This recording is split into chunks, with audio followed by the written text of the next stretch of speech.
बारे में बहुत उसमें आए प्रसंग। अगर जिनके पास रखी है ना पुरानी, उनको आप अवश्य पढ़ना विदुर जी की नीति। विदुर जी भी संत हैं, भगत हैं, तभी तो इनके घर में भगवान आ गए, कन्हैया आ गए, बिना बुलाए आ गए।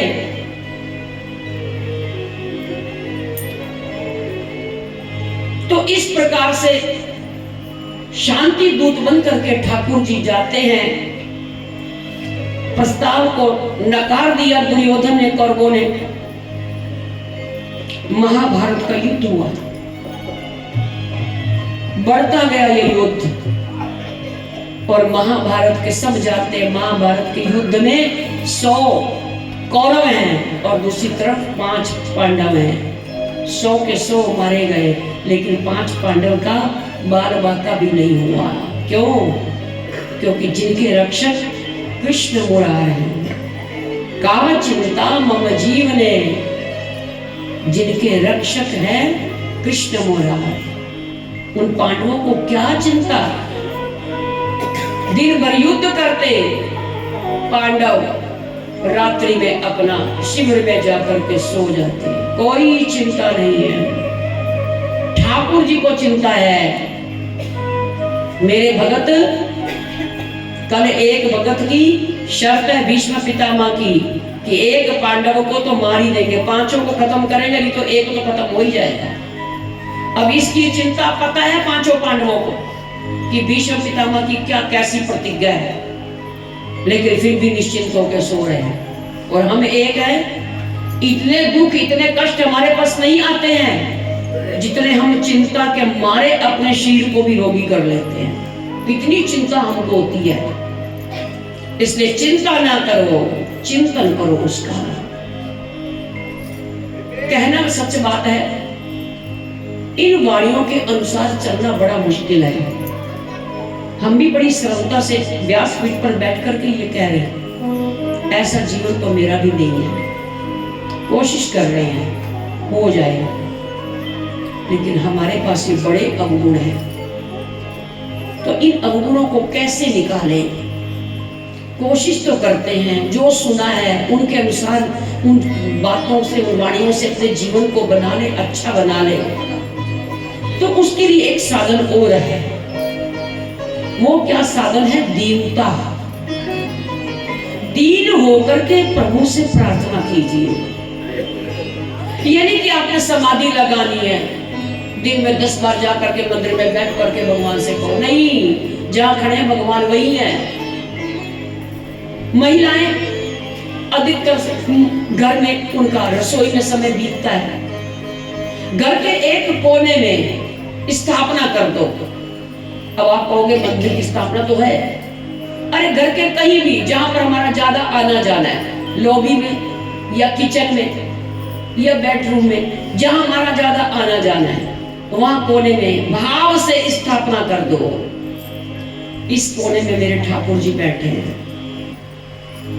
और एक चिट लगा दो, हे नाथ मैं तुमको कभी ना भूलूं। ये रामसूरदास जी महाराज कहते हैं, हे नाथ मैं तुमको कभी ना भूलूं, हे नाथ मैं तुमको कभी ना भूलूं। उसको पढ़ लिया करो थोड़ी थोड़ी देर के बाद, जिससे एक क्षण के लिए उसकी याद आ जाए। कोशिश बड़ी की जाती है कि उसकी याद ना भूलें, लेकिन ऐसा ये माया का दलदल है, ये संसार ऐसा विचित्र है, यहाँ के कार्य, कि हम भुलाना नहीं चाहते हैं उसको, कृष्ण को, अपने इष्ट को भुलाना नहीं चाहते, लेकिन भूल जाते हैं। मन ही मन रोना, मन ही मन प्रार्थना करना, हे नाथ कृपा करो, 1 घंटा हो गया आपकी याद भूल गई थी, कोई मेहमान आ गया था, उनकी चाय पानी सेवा में आपको मैं भूल गई। ये साधना है, बहुत बड़ी साधना है। दीन होकर के प्रार्थना कीजिए, पुकारो उनको। पुकार में बहुत बल है। सावरिया दे जाना, आके नेक सहारा, सावरिया दे जाना, आके नेक सहारा, सावरिया दे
पाता तो कोई बात नहीं। अपने मन के भाव जैसे टूटे फूटे शब्द हैं, उन शब्दों से ठाकुर से प्रार्थना करो, अपने इष्ट से प्रार्थना करो, अपने गुरु से प्रेयर करो, बार बार प्रेयर करो। एक दिन ये मन की स्थिति बदल जाएगी। दीन पूर्वक, श्रद्धा पूर्वक अपने इष्ट को और गुरु को बार बार प्रणाम करो, निवेदन करो, बात बन जाएगी। इसी जन्म में बात बन जाएगी। हम तो गलती करते हैं, हम तो परेशान हो जाते हैं। संसार का कोई सुख का अभाव हो जाए उसके लिए परेशान हो जाते हैं। अरे ये सुख और दुख दोनों ही हमारे साथ नहीं जाने वाले, दोनों ही छूट जाएंगे। इन सुखों दुखों को क्या मांगना? ये सुख दुख तो स्वयं हमारे पास आ रहे हैं, प्रारब्ध के अनुसार हमको सुख और दुख दोनों आ रहे हैं। इससे क्या घबराना, इसको भी क्या मांगना? ये तो सब नाश हो जाने वाला है। यहाँ बैठे आप सब लोग ये कथा सुनने के लिए, यही घड़ियां जाएंगी हमारे साथ, ये लिखी जा रही है, एक एक पल लिखा जा रहा है। इस सत्संग की घड़ी में आकर के और साक्षात हम ठाकुर जी के चरणों में बैठे, मांगमय स्वरूप है। कितने भाग्यशाली हैं हम। इस भाग्य को सहराओ, फिर धन्यवाद करो, शुक्र गुजार करो। प्रभु तेरा शुक्रिया है। हम 2 घंटे 3 घंटे कथा में चले गए, 1 घंटे हमने कथा सुन ली है, शुक्रिया है। आत्मा को बड़ी शांति मिल रही है।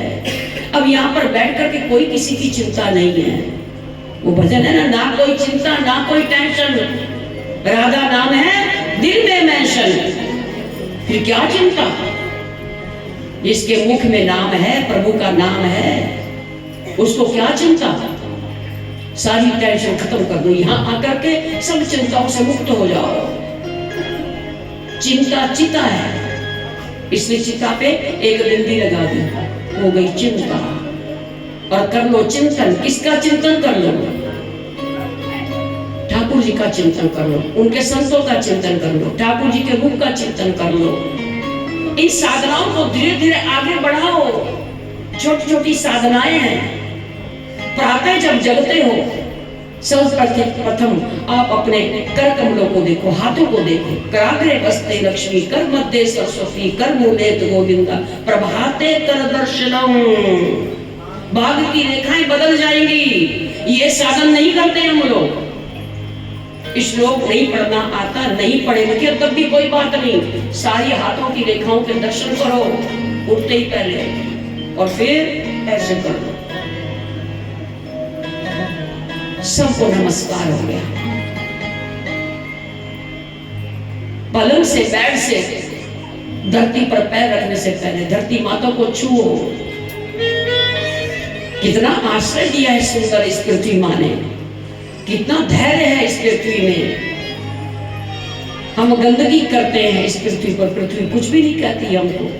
पृथ्वी को मारते हैं, अर्थात खोद देते हैं, पृथ्वी तब भी कुछ नहीं कहती हमको। हम कितने कितने बड़े अपराध कर जाते हैं, पृथ्वी हमको कुछ नहीं कहती। शांत होकर के धैर्य पूर्वक सब कुछ सह रही है। कितना विशाल हृदय इस धरती माता का। धन्यवाद करो धरती माँ है, क्योंकि माँ है ना, माँ ममतामयी माँ है। तो ये पृथ्वी माँ, धरती माँ, ये माँ है हमारी। इस प्रकार से साधन किया करो। इसमें कौन सा कोई पैसा लग रहा है, कौन सा कोई धन लग रहा है। सोते समय हर रोज तकिए पर भावना करो, मैं ठाकुर जी के चरणों में सिर रख करके सो रही हूं। हे ठाकुर,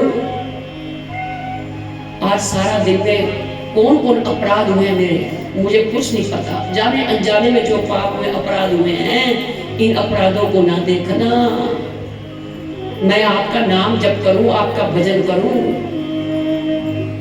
सारी रात मेरी भजन में बीत जाए। राम राम करते हुए भावना कर लो, ठाकुर जी के चरणों में मेरा सिर है। तकिए को ठाकुर जी के चरण बना लो, भाव कर लो। सच बात है, भाव से ही बात बन जाएगी। अब देखो, अभी आपने विदुरानी का प्रसंग सुना, विदुर जी का। जब विदुर जी ने विदुरानी को डांटा ना कि तू ये क्या खिला रही है, होश नहीं है तुझको, और कन्हैया को भी डांटा है। कि तुमको तो ये पता है वो तो बावरी हो गई थी, बेहोश हो गई थी, तू भी बावरा हो गया साथ में। खाने वाली जो वस्तु से नीचे फेंके जा रहे हो उसको याद तो करा देते, छिलके ही खाए जा रहे हो। करे चाचा सारा मजा खराब कर दिया, सारा आनंद चला गया। जो इसमें आनंद आ रहा ना छिलकों में, वो इसकी केले की गिरी में नहीं आ रहा है। सच बात है, उस समय वो लीला हुई क्या थी? जब विदुर जी के मन में आया, विदुरानी साग बनाने चली गई रसोई में, भोजन तैयार करने गई, तो विदुर जी के मन में आया ये ठाकुर जी का भोग प्रसाद है, जो गिरियां नीचे गिराई गई थी और छिलका खाते गए ठाकुर जी। तो जो गिरी थी विदुर जी के मन में आया ये ठाकुर जी का भोग है, चलो इस भोग को मैं अरोग लेता हूँ, मैं खा लेता हूँ। और विदुर जी ने जो ही वो गिरी खाई तो जानते क्या हुआ? अचंभा हो गया विदुर जी को।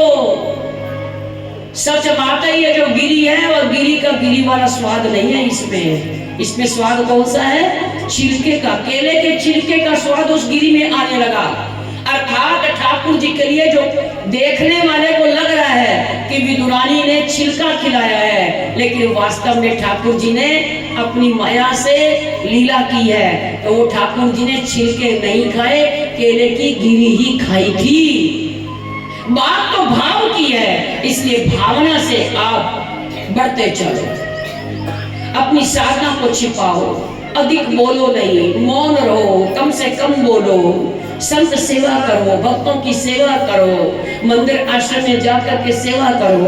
अब यहाँ पर कितनी माताएं हैं? 5-6 माताएं हैं जो लगातार हमारे बिना कहे यहाँ पर झाड़ू सफाई शंकर जी की दोनों समय सेवा की जाती है। कितने भाग्यशाली, और वो भाग्य है। कोई ठाकुर जी को सजा रहा है, उनका श्रृंगार कर रहा है, मतलब सब अपनी अपनी सेवा में लगे। सुबह आते हैं, आप कर देखो यहाँ पर सब अपनी अपनी सेवा में, मुझको कोई पता नहीं, मैं अंदर हूँ। कोई रसोई का कर रहा है, कोई बर्तन की कर रहा है, कोई झाड़ू की सेवा कर रहा है। जिससे जो बन पड़ता है, जो जिस लायक है उस सेवा को कर रहे हैं। यही हमारे साथ जाएगी। पता नहीं हमारा मन ऐसा जब सुनते हैं थोड़ी देर के लिए वो मन हो जाता है स्थिर, उसके बाद फिर मन वही का वही हो जाता है। तो यही प्रश्न जब आपने प्रथम भूले नहीं होंगे, प्रथम दिवस सूत जी से जब शौनक जी ने प्रश्न किया था सूत जी से कि हे गुरुवर, हमको शाश्वत कृष्ण की प्राप्ति हो, अर्थात कृष्ण आकर के चले जाते हैं, भक्ति आई हृदय में, थोड़े समय के लिए आती फिर चली जाती है, नहीं नहीं, ऐसी भक्ति हमको नहीं चाहिए सूत जी। ये शौनक का भी ऋषि सब कह रहे हैं कि ऐसी भक्ति हमको नहीं चाहिए जो आकर के चली जाए, स्थिर ना रहे हमारे हृदय में। स्थित हो जाओ, हमको तो शाश्वत कृष्ण के दर्शन करने, जो कृष्ण आए फिर कभी जाए नहीं, ऐसी साधना करो। हम गंगा गए तो गंगादास, जमुना गए तो जमुनादास, हमारा मन तो ऐसा है, स्थिर नहीं है। आज हमारे प्रतिकूल कुछ बात हो गई, ठाकुर जी ने हमारी कामना को पूरा नहीं किया, ठाकुर ने हमारी इच्छा को पूर्ण नहीं किया, अब इसको छोड़ो, अब आगे कहीं और चले जाओ, अब वो पूरी कर देंगे। अब वहां गए थोड़े से, वहां भी मुरादें पूरी नहीं हुई है ना, माँ मुरादें पूरी कर दे, हलवा बांटूंगी, नहीं तो भूखी रखूंगी। इच्छा पूरी कर दो तो हलवा बांटूंगी, और नहीं इच्छा पूरी हुई तो हलवा नहीं बांटूंगी। तो यहाँ पर तुम व्यापार कर रहे हैं, सौदा कर रहे हैं। सच्चा व्यापार है, सामने से चाहे कुछ भी आ जाए, कितनी भी प्रतिकूल, कितनी भी विपत्तियां आ जाए। अब आगे प्रसंग में सुनना, कितनी विपत्तियां इन पांडवों पर आई हैं, लेकिन उन विपत्तियों में अपने इष्ट को नहीं भूले, कन्हैया को नहीं भूले, हाय हाय नहीं कर रहे, हे हरि हे हरि हे हरि, भाई माम हमारी रक्षा करो, हमारी रक्षा करो। और हमारे पर कोई मुसीबत आ जाए, ए मम्मी को जल्दी आ, सासू ने नहीं सुना बेचारी ने, तो फिर बस अब तो 20 साल 30 साल जब तक सासू जिएगी तब तक उसकी बस फिर शामत नहीं है। 30 साल तक वो बात गाती रहेगी, इतनी मुसीबतें पड़ी, मेरी सासू आई नहीं, वो बात भी याद रहेगी। हमारा मन तो इतना गंदा मन है। अरे सामने वाले की कोई परिस्थिति देख लो, या उसका कोई स्वभाव ऐसा होगा, या उसने नहीं सुना होगा, या तो उसके काम नहीं आती होगी, इसलिए वो भी तुम्हारे काम नहीं आया। क्योंकि संसार में तो सब व्यापार है, जैसा कोई करता है वैसा कोई भरता है। ऐसा मन अपना ना बनाओ, सामने वाले का मन कैसा भी हो, लेकिन हम तो सत्संगी हैं, हमने सत्संग सुना है, हम सत्संग से कुछ सीख करके जाएंगे, अपने जीवन में उन बातों को अपनाएंगे। पांचों पांडवों की जीवन देखो कितना दुख भरा था, कुंती का जीवन कितना दुख भरा था, विदुर जी का कितना दुख भरा था, जो वेतन भी लेते थे, धृतराष्ट्र उनको वेतन भी देता नहीं था, कौरव लोग इनको कोई भी वेतन नहीं देते थे, और उस विदुर जी को कैसे निकाला था जानते हो? जिस दिन ठाकुर जी शांति दूत बन करके आते हैं हस्तिनापुर में, और आने से पहले धृतराष्ट्र ने और दुर्योधन ने धूर्त का, मूर्ख का, कुत्ता का, लिखा हुआ ग्रंथ को पढ़ो, गालियां भी लिखी हैं जो हम व्यासपीठ पर बैठ करके मर्यादा नहीं, उन गालियों को हम गालियां, उन गालियों को भी दी हैं दुर्योधन ने और धृतराष्ट्र ने, इतना अपमान किया, जबकि दुर्योधन भतीजा लगता रिश्ते में और वो चाचा लगते हैं, चाचा भतीजा है, वो बड़े हैं वो छोटे हैं, और इतनी गालियां दुर्योधन, कुत्ता, धूर्त, मूर्ख, क्या क्या शब्द कहे, और निकल जा हमारी सभा से, यहाँ फिर कभी आना नहीं है। अपमान कर दिया, जबकि ठाकुर जी के दर्शनों के लिए विदुर जी खड़े रहे कि मैं कन्हैया आएंगे, कन्हैया का दर्शन करूंगा, लेकिन दर्शन करने क्या करने थे, अपमान इतना किया, उस अपमान को सुन करके अब तो कान पकड़ लिए, अब यहाँ नहीं मैं रहूंगा, चलो कन्हैया के दर्शन फिर करता हूँ, देखूंगा दोबारा से आकर के देख लूंगा, कोई दूर नहीं हूं मैं कन्हैया के दर्शन कर लूं। लेकिन वहां पर टिक नहीं दिए इन दुष्टों ने, धृतराष्ट्र ने भी बहुत गालियां दी हैं, दुर्योधन ने भी गालियां दी हैं, और विदुर जी इस्तीफा दे करके और चले गए अपनी कुटी में। और सब अभी आपको प्रसंग सुनाया कि वहां का 56 भोग छोड़ करके कहां पहुंच गए, एक भगत के घर में, भजनानंदी के घर में, विदुर की कुटी में, वहां पर बड़ी भूख लगी है ठाकुर जी को, वहां पहुंच गए हैं भगवान। तुम कहीं भी बैठे हो भगवान तुम्हारे पास आ जाएंगे, तुम तो बस ईमानदारी से जैसे हम संतों से सुनते हैं उसके अनुसार अपने जीवन को बना करके तुम भजन में लगो, न जग छोड़ो न हरि भूलो, कर्म कर जिंदगानी में, रहो दुनिया में ऐसे जैसे कमल रहता है पानी में, हाथ काम मुख नाम हो, हृदय साची प्रीत, और दरिया ग्रस्त साधु की यही उत्तम रीत। हाथों पैरों से दुनिया के सब काम करो, कोई मना नहीं है। अब देखो विदुर जी मंत्री हैं, संभाल रहे थे राजपाट, लेकिन उनको सुहाया ही नहीं दुष्टों को, और निकाल दिया, इस्तीफा दे दिया, विदुर जी चले गए अपनी कुटी में। दुष्टों का संग नहीं करना, जो दुष्ट हमको सत्संग से रोकते हैं, दान करने से रोकते हैं, सत्कर्म शुभ करने से हमको रोकते हैं। आ बहन चाय पी ले, अरे एक कप चाय पी ले, अभी तो कथा, अभी तो आरती नहीं हुई भागवत जी की, अभी मत जा, अभी बैठ जा, ले एक कप चाय पी ले। वो ऐसी चाय लंबी हुई कि 6 बज गए, अभी तक वो माता वहीं बैठी, वो चाय पता कितनी लंबी हो गई। ऐसी लापरवाही ना करो, इस बार अवसर मिला, बार बार नहीं मिलने वाला अवसर, नहीं मिलेगा, नहीं मिलेगा, नहीं मिलेगा। अब जो किए हैं आगे हमको भोगना पड़ेगा, इसलिए इसको बोलते हैं अनर्थ निवृत्ति। आगे बताएंगे, इसको समझाएंगे, इसमें फंस गए तो इसलिए फंस जाएंगे, लेकिन ये बातें बतानी आवश्यक है। हमने पकड़ लिया पांचों पांडवों का जैसा जीवन था, उसी जीवन के अनुसार अपने जीवन को बनाना है। कन्हैया ने कैसे इनके ऊपर कृपा की है, पांडवों पर कैसे इनकी पग पग पर रक्षा की है। महाभारत का युद्ध अंत में जब प्रस्ताव पारित नहीं हुआ, युद्ध ही करना है, जिद की कौरवों की, दुर्योधन की, महाभारत का युद्ध प्रारंभ हो गया।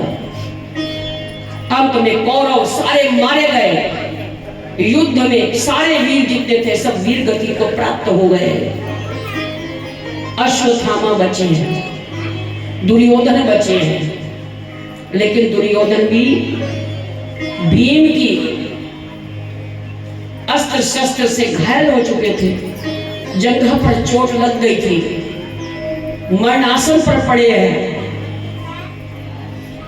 ऐसी भयानक स्थिति है दुर्योधन की, पापी की, और अब भी वो कर रहा है, रो रहा है। अश्वत्थामा गए कि देखो शंखनाद विजय का बच चुका है, यद्यपि अभी युद्ध का शेष सूर्य अभी अस्त नहीं हुआ, कन्हैया ने शंखनाद बजा दिया। शंखनाद बजाया कि जीत हो गई है, पांडवों की जीत हो गई है। भीम बोले कन्हैया से, अरे आपने ये शंखनाद विजय का क्यों बोल दिया है?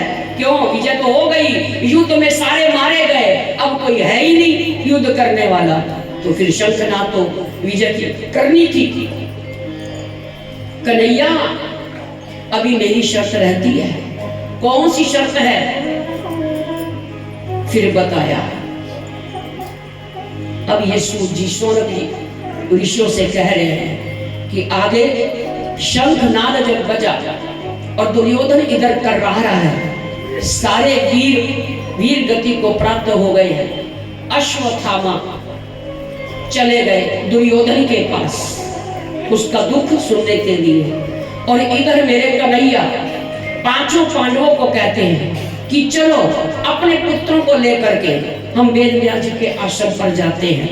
आज हमारी विजय हो गई है, विजय घोषणा हो गई है, और जिस दिन विजय होता है उस दिन यहाँ पर शिविर में नहीं रहना, हमने वेदव्यास जी के आश्रम पर जाना है। पांचों पांडव तो बस जैसे कन्हैया कह दे, पांडव तो वैसे ही तैयार हो जाते थे। पुत्रों से कहा, पांचों पांडवों के पुत्रों ने कहा कि नहीं मामा जी, हमें तो नींद आ रही, हम तो सो। ठाकुर जी कहते हैं ठीक है, तुम बात नहीं मानोगे, ऐसे ही होगा, सदा के लिए सो ही जाओगे।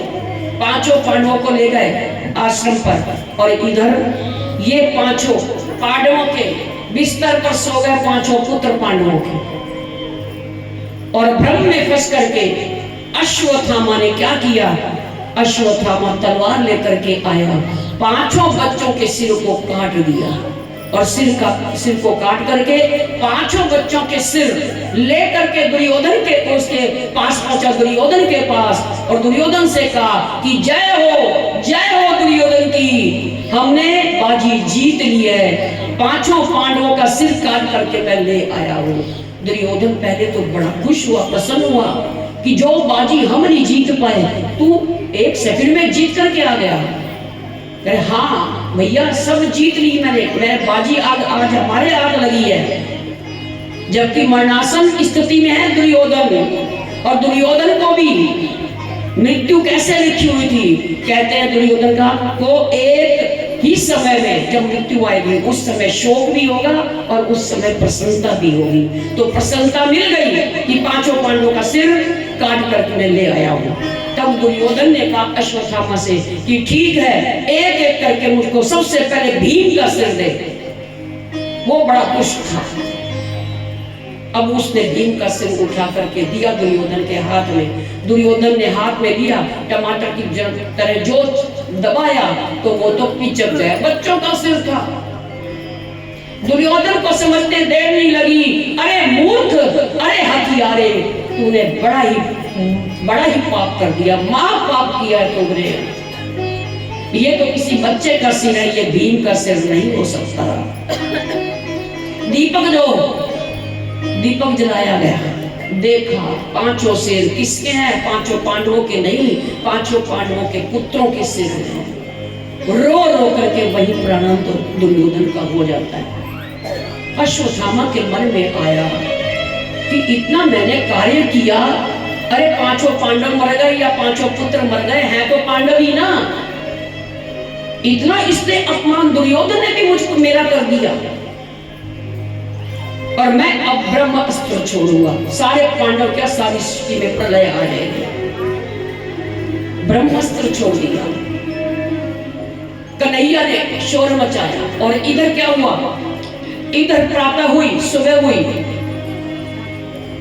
पांचों पांडव और ठाकुर जी इधर शिविर की तरफ आ रहे हैं, और द्रौपदी अपने बच्चों को ढूंढती हुई शिविर में पहुंच गई, और देखा वहां पर तो खून की नदियां बह रही हैं। छाती पीट पीट करके द्रौपदी रो रही है, हाय हथियारे, मेरे बच्चों को किसने मारा है?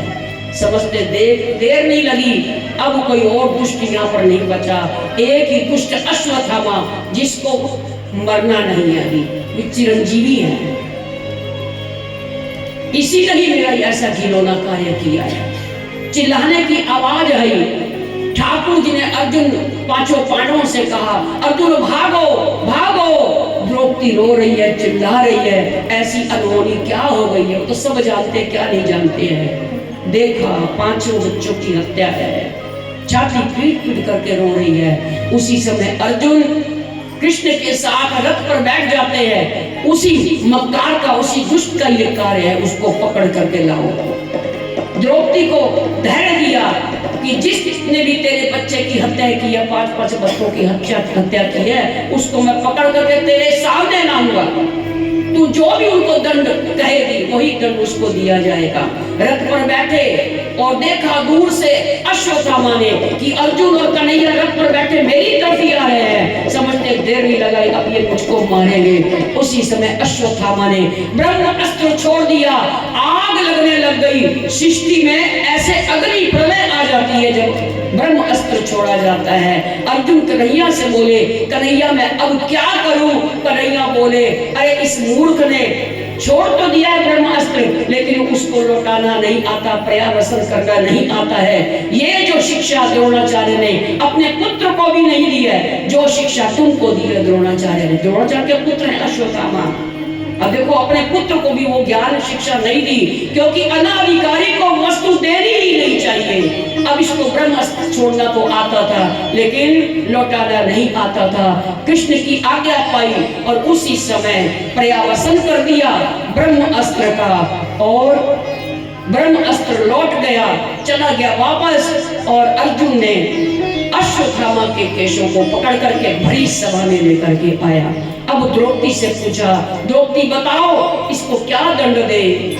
द्रौपदी ने जब ऐसी स्थिति देखी, द्रौपदी ने कहा कि नहीं कन्हैया, इसको कोई कर। अभी तो तू रो रही थी, छाती पीट पीट के रो रही थी, मेरे बच्चों के हत्यारे को मारो, आतताई को मारो, लेकिन अब क्या हुआ, अब इसको मारने क्यों नहीं दे रही। अरे द्रौपदी बोली, अरे मेरे पुत्र 5 पुत्र मारे गए, लेकिन 5 पतियों का सहारा तो मेरे पास है। इस दुष्ट पर मुझको दया नहीं आती है, दया तो आती है इसकी मां कृपी पर, क्योंकि अभी अभी युद्ध में अश्वत्थामा के पिताजी मारे गए हैं, द्रोणाचार्य मारे गए हैं, और एकमात्र इनकी विधवा कृपी मां है। इसकी मां पर मुझको दया आती है। यदि इस अश्वत्थामा को हमने मार दिया, मृत्यु दंड दे दिया, तो फिर इस कृपी का क्या होगा। मैं तो विधवा तो नहीं हूं ना, मेरे तो 5 पति हैं, बच्चे चले गए तो कोई बात नहीं। देखो ये है सज्जनों का कार्य, हत्या हो गई 5 बच्चों की, लेकिन द्रौपदी उसको दंड देने के लिए तैयार नहीं है। बहुत शिक्षाप्रद ये कथा है, प्रसंग बहुत लंबा है, लेकिन 1-2 बार मैंने सुनाया हुआ है, कभी सूक्ष्म कभी विस्तार, लेकिन हर विस्तार करेंगे तो कथा तो कई दिन चलेगी। ऐसी ऐसी शिक्षाएं इन प्रसंगों से मिलती हैं कि इतना बुरा किया है अश्वत्थामा ने, लेकिन उसको मारने नहीं द्रौपदी। और युधिष्ठिर तो कह रहा है, युधिष्ठिर ने द्रौपदी की बात को सहमत किया कि ठीक कह रही है, ये धर्म संगत बात है, उसको नहीं, अश्वत्थामा को मारना नहीं चाहिए। क्यों? क्योंकि एक तो जाति का ब्राह्मण है, दूसरा ये गुरु पुत्र है, गुरु का पुत्र गुरु ही होता है। और इसके पिता गुरु ने हम 5 पांडवों को कितना ज्ञान दिया है, कितने हमको अस्त्र शस्त्र की शिक्षाएं दी है, विद्या दी है, तो गुरु पुत्र के साथ ऐसा व्यवहार नहीं करना चाहिए। द्रौपदी बिल्कुल ठीक कह रही है, लेकिन अर्जुन और भीम कह रहे हैं, नहीं द्रौपदी, ये बच्चे केवल तुम्हारे नहीं, ये बच्चे हमारे भी हैं, हम तो इसके साथ इसका वध करेंगे। अंत में कन्हैया के मुख को देखा, कन्हैया ने कहा आतताई को मारना ही चाहिए, लेकिन ब्राह्मण को मारना नहीं चाहिए। तो महाराज दोनों बातें, वो ब्राह्मण है। हमारे भारत में इससे पूर्व अगर कोई ब्राह्मण ऐसा गंदा कार्य कर ले, ऐसा अपराध करे कोई, तो हमारे भारत का संविधान का कोई ऐसा कानून था, सुनने में ऐसे आता है बड़ों से, कि ब्राह्मणों को सजा मृत्यु दंड नहीं दी जाती थी। अब यही दंड इस अश्वत्थामा के लिए कौन सा? तो ठाकुर जी ने कहा आधा सिर मूंड दो, आधी मूंछ, और उसके माथे पर जो मणि थी उसको निकाल दिया, और वहां पर अस और रक्त आज भी अश्वत्थामा के मस्तक पर चलता रहता है। कितना बड़ा दुख है, 24 घंटे इस दुख से ये व्याकुल रहते हैं अश्वत्थामा। और ठाकुर ने कहा इस मूर्ख को इस दुख को झेलने दो, अभी तो ये चिरंजीवी है। इस प्रकार से द्रौपदी ने अश्वत्थामा को मारने नहीं दिया, बचा लिया। और 5 बच्चों की हत्या हुई है। लेकिन ये दुष्ट अभी भी बाज नहीं आ रहा है। अश्वत्थामा के मन में आया कि 5 पांडव अब सब खत्म, ये अभी उनका जो बच्चे थे सारा वंश खत्म और 5 पांडव ही हो गए बूढ़े।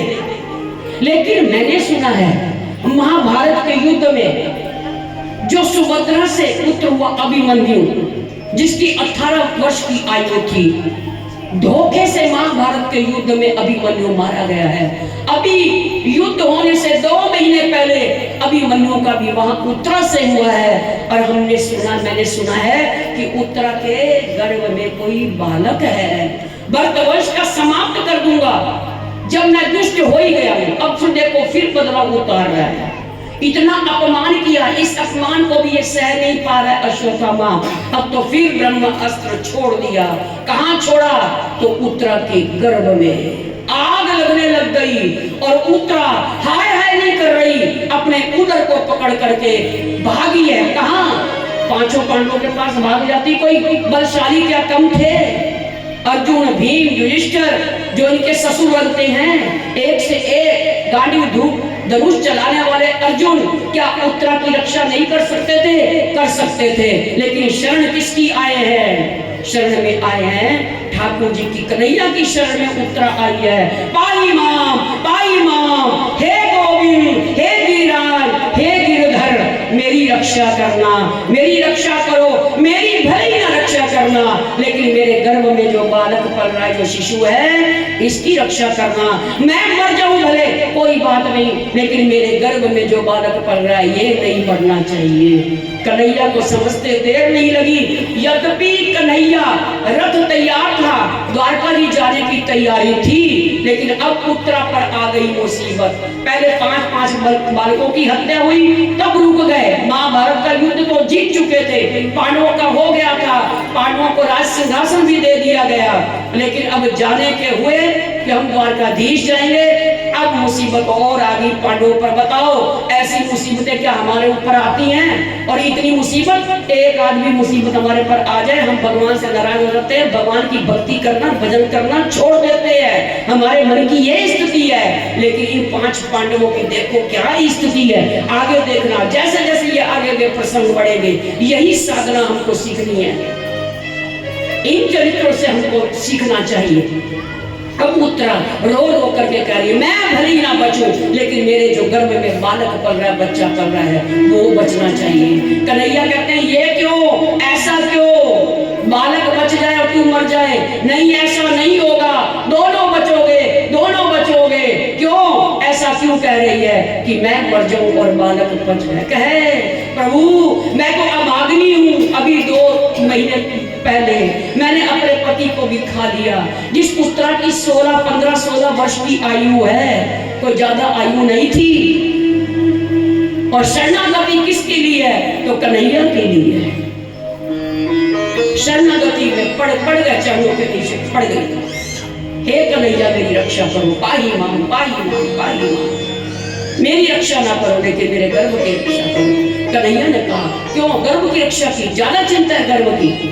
उत्तरा बोली नहीं कन्हैया, जो ये गर्भ का बालक है ना, ये साधारण नहीं है। भीतर से मुझको कृष्ण नाम का कीर्तन की आवाज आती है, वो कीर्तन करता है। क्यों? क्योंकि आपके भगत का भगत है इस गर्भ के अंदर। मेरी रक्षा ना हो कोई बात नहीं, मैं तो अभागिनी हूँ, मैं तो अपने पति को ही छोटी आयु में खा गई। लेकिन गर्भ का इस 5 पांडवों का ये जो वंश है, इसको आप बचा लेना। कन्हैया बोले नहीं, दोनों बचोगे, दोनों बचेंगे। ये ऐसे ही धैर्य देते हुए उत्तरा को ठाकुर जी ने अंगूठे के समान छोटा सा सूक्ष्म रूप बनाया और उत्तरा के गर्भ में चले गए। और चारों तरफ चक्र सुदर्शन छोड़ दिया। 10 महीने तक ठाकुर जी ने उत्तरा के गर्भ की रक्षा की। और उस गर्भ में कौन पल रहा था? उस गर्भ में पल रहा था भागवत जी का मूल पाठ सुनने वाला महान श्रोता राजा परीक्षित पल रहा था। क्योंकि कन्हैया जानते हैं ब्रह्म अस्त्र फिर प्रवासन किया जाएगा तो फिर ये अश्वत्थामा दुष्ट फिर नहीं मानेगा। इसलिए स्वयं ही उत्तरा के गर्भ की रक्षा करने के लिए मेरे कन्हैया 10 महीने तक रक्षा की उस बालक की। और बालक ने जब जन्म लिया तो जन्म लेते ही घुटन घुटन इधर उधर देखे जा रहे हैं। वो किसको देख रहे हैं? कोई भी आता बड़ी ही ध्यान से देखा जाता। देखते और ऋषिधर अर्जुन ने उस बालक को क्या कह दिया? परीक्षित। क्योंकि ये तो जो भी आता है सबकी परीक्षा ही लेता रहता है।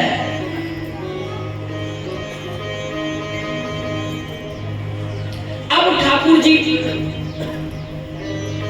द्वारकाधीश जाने लगे। पहले भी तैयारी थी, उत्तरा के ऊपर कष्ट आ गया। अभी परीक्षित हुआ नहीं, मैंने इधर कर दिया, परीक्षित को जन्म दे दिया प्रसंगवश। लेकिन अभी परीक्षित जी को देखने के लिए कन्हैया फिर द्वारकाधीश से आएंगे। द्वारकाधीश से फिर बाद में आएंगे दोबारा से बालक के दर्शन करने के लिए। रथ पर बैठने के लिए तैयार है अर्जुन और सब विदाई दे रहे हैं। और विदाई देते समय कुंती भी वहां खड़ी है, हाथ जोड़ करके रोती है, रो रही है, पुकार कर रही है, क्योंकि ठाकुर जी जा रहे हैं। और सारे दुख तो सारे उसके हृदय में लिखे हैं, लेकिन वो दुख केवल कुंती को याद नहीं है। कुंती पर जो जो विपत्ति आई है सारी विपत्तियां ठाकुर जी को याद है। कुंती की जिंदगी कैसे रही, जीवन कैसा रहा, विपत्तियों से भरा रहा, दुखों से भरा रहा। और कुंती निवेदन कर रही है कि कन्हैया मैं भी कुछ निवेदन कर लूं। मैंने सुना है आप मेरे भतीजे हो, मैं आपकी बुआ हूं, तो बुआ कुछ मांग भी तो सकती है। हाँ बुआ बिल्कुल मांगो, पहली बार तो तुम मांग रही हो, मांग लो, क्या चाहिए? कन्हैया मुझको इतनी विपत्ति देना, इतने दुख देना। ऐसी बात सुनी मेरे कन्हैया हैरान हो गए, अचंभित हो गए। बुआ तुम्हारा पेट अभी दुखों से भरा नहीं है। हम लोग तो कहते हैं सुख देना, शांति देना, है ना? इतनी एक दो ही बातें होती है हमारे पास। हे प्रभु, हे भगवान, सुख देना, शांति देना, बस शांति बनाए रखना, सुख देना, ये मांगते हैं। और कुंती क्या मांग रही है भगवान से? मुझको विपत्ति देना, मुझको दुख देना। और कन्हैया हैरान हो रहे हैं, बुआ क्या तुम इन विपत्तियों से भी तुम्हारा पेट नहीं भरा? अब तो सारी लिस्ट मेरे कन्हैया ने भरी सभा में कुंती, द्रौपदी आदि सभी थे, 5 पांडव भी थे, सब थे। और कुंती रो रो करके कह रही है कन्हैया मुझको इतना दुख देना, इतना दुख देना, बस दुखों से मैं भरी रहूं। और कन्हैया कह रहे बुआ तू क्या मांग रही है? सारी जिंदगी तूने दुख देखा, पालन करना था माता पिता ने, पालन किसी और ने किया। तुम्हारे माता पिता ने तुमको दान कर दिया, गोद किसी के गोद डाल दिया, कुंती भोज की गोद में। अब शुरू से लेकर के कुंती का जो जो जीवन में दुख आए, कहीं विष दिया, कहीं इनके बच्चों को विष वाले लड्डू दिए, 5 पांडवों को नदी में गिरा दिया कौरवों ने, इतने बड़े बड़े दुख। अब देखो 5 हत्या हो गई द्रौपदी के बच्चों की, 5 पांडवों की, तुम राजमाता बनी, इतने बड़े बड़े तुमने दुख देखे हैं। और अब तू राजमाता बन गई है, सारे कुष्ठ खत्म हो गए, मर गए, और अब भी तू क्या मांग रही है? अब भी तू दुख मांग रही है। कुंती रो पड़ी। सारी जब जिंदगी की सारी कहानी कन्हैया ने गिनाई, ये आई मुसीबत, ये मुसीबत आई, ये मुसीबत आई, तो कुंती बोली हाथ जोड़ के कि कन्हैया तुमने मेरी जिंदगी की सारी कहानी तो बड़े अच्छे से सुना दी है, लेकिन कन्हैया मेरे ऊपर जब दुख आया, मेरे ऊपर जब मुसीबत आई, तो मुसीबत आने से पहले पग पग तुम हमारे साथ रहे हो। मेरे 5 पुत्रों का बाल बाका नहीं हुआ, इतना ध्यान तो तुमको जन्म देने वाली जो देवकी थी वसुदेव देवकी, उनकी तो रक्षा तुमने कर ली थी, लेकिन देवकी के 6 बालकों की आपने रक्षा नहीं की है, 6 बालकों की हत्या हो गई। उस देव की माँ ने कितना दुख सहन किया। तो मैं तो सही सलामत हूँ और मेरी संतानें भी बिल्कुल ठीक हैं। आपने पग पग पर हमारी रक्षा की है। इसलिए कुंती कह रही है मैं दुख इसलिए मांग रही हूँ, जब जब मेरे पर मुसीबत आई, जब जब मुझको विपत्ति आई है, उस विपत्ति में सबसे पहले आप ही आकर के हमारे सहारे बन गए हो। अच्छा हुआ, ठीक है, अगर तू दुख इसलिए मांग रही है, हम नहीं जाएंगे, हम नहीं जाएंगे। रुक गए कन्हैया, रथ पर बैठे बैठे फिर तैयार हो गए, फिर उतर गए, अभी नहीं। क्यों? अभी किसी और का भी काम करना है, और भी कार्य क्या है।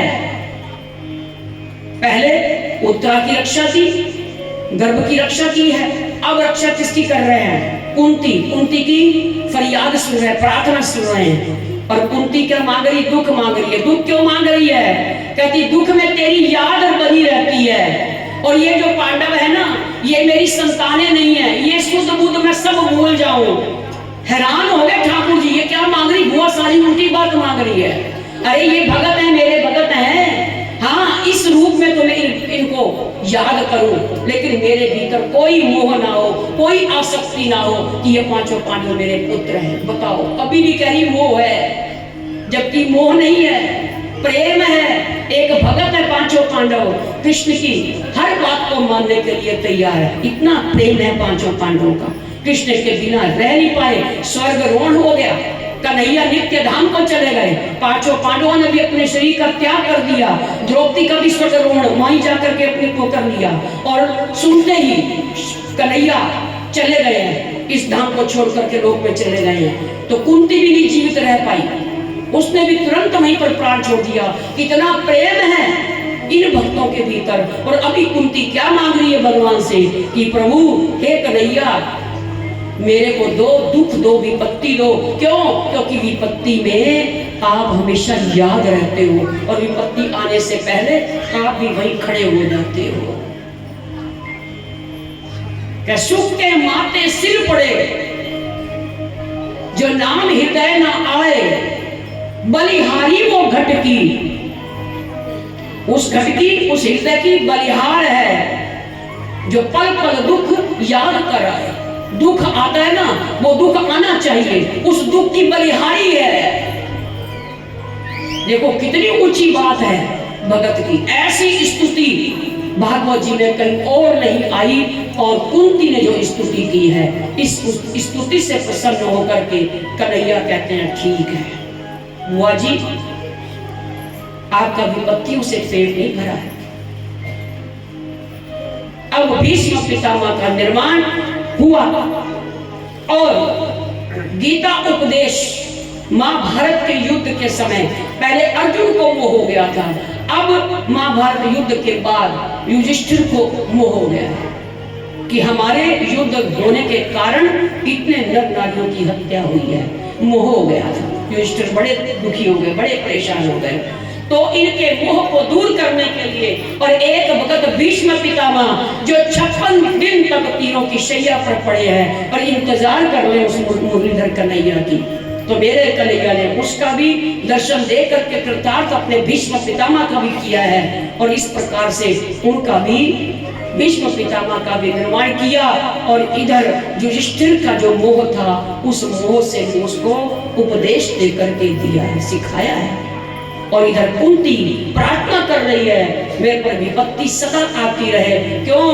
क्योंकि विपत्ति में मुझको आनंद आता है, उस विपत्ति में आप हमको कभी भी छोड़ करके नहीं जाते हैं। तब कुंती ने प्रार्थना की है, तेरे फूलों से भी प्यार, तेरे कांटों से भी प्यार, तेरे फूलों से भी प्यार, तेरे कांटों से भी प्यार, तेरे फूलों से भी प्यार, तेरे कांटों की से प्यार, तेरे फूलों से भी प्यार, तेरे कांटों से भी प्यार। किसी भी दिशा में ले चल तेरे फूलों से भी प्यार, तेरे कांटों से भी प्यार।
इजाजत नहीं देता है। तो आओ, अब परिषद जी का जन्म हुआ, आप सब लोगों ने इस प्रसंग को सुना है। विस्तार तो बहुत है, देखेंगे कल जो भी ठाकुर जी बुलवाएंगे, लेकिन हमको यही, हमारे मन में यही बात थी